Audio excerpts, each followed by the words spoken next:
I heard yesterday Ian Duncan Smith calling on the Rebel Alliance, as you're sometimes known, you and other opponents of the government, to do your worst. What is the worst that you can do?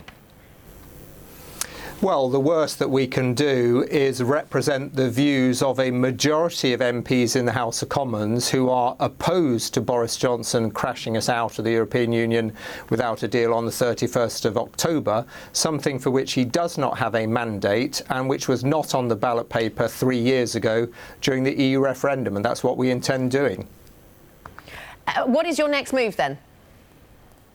Well, the next move will be that when Parliament comes back on Tuesday, now that the Prime Minister has tried to reduce to an absolute minimum the time we've got to take action, on Tuesday I'd expect very soon for a motion to be brought forward, the purposes of which would be to try to get a law through that stopped Boris Johnson pushing ahead with no deal.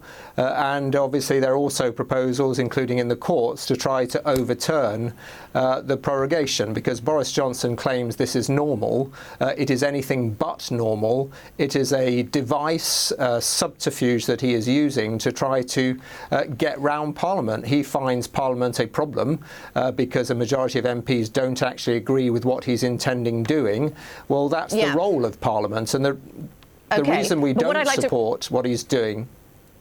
Yes, there's been a lot of discussion on how normal or abnormal this is, which is interesting, Tom, but I want to focus on where we go next and what those who are against no deal can actually do about it. So you're going to try the legislative route. If that doesn't prove to be successful and you have little time to try that, do you have the numbers for a vote of no confidence? What's the Liberal Democrats' assessment?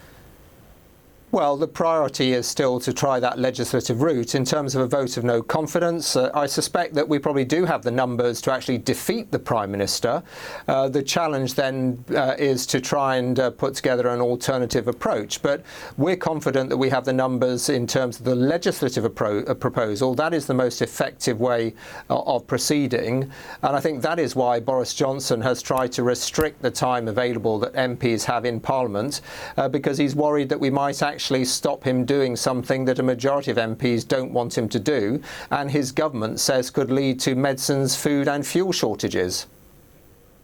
Tom, would you accept a deal the likes of which you were offered last time, 3 times, by Theresa May?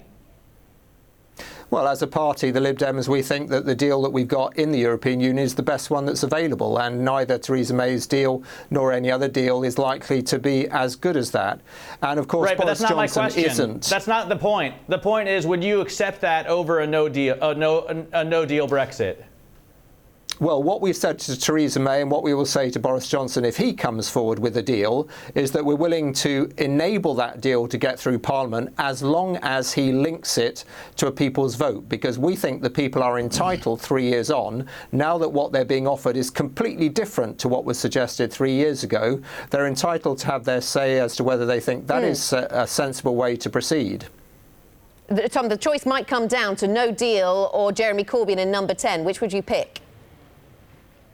Well, I'm not going to pick that. I'm going to pick the legislative route to block Boris Johnson crashing us out of the European Union with no deal. That's our priority. And all the opposition parties, including the Labour Party, are agreed that that is our focus. That is what we will be doing on Tuesday. Well, this is why we're in the situation that we're in, right? This is why you're in the situation that you're in the UK, because nobody can agree on anything there. There's no compromise in the system.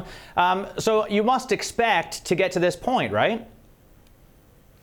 Well, I regret the fact that 3 years ago, when people were running around the country campaigning for Brexit, they didn't actually point out that this was actually quite a complex process and would require a majority of people to agree with any particular proposal. We know from the number crunching that we did on the number of MPs that if Theresa May had agreed to bring her deal forward and link it to a people's vote so that the people could vote on whether that was a sensible way forward, she would actually have got a majority in Parliament, and then that could have been tested in the country.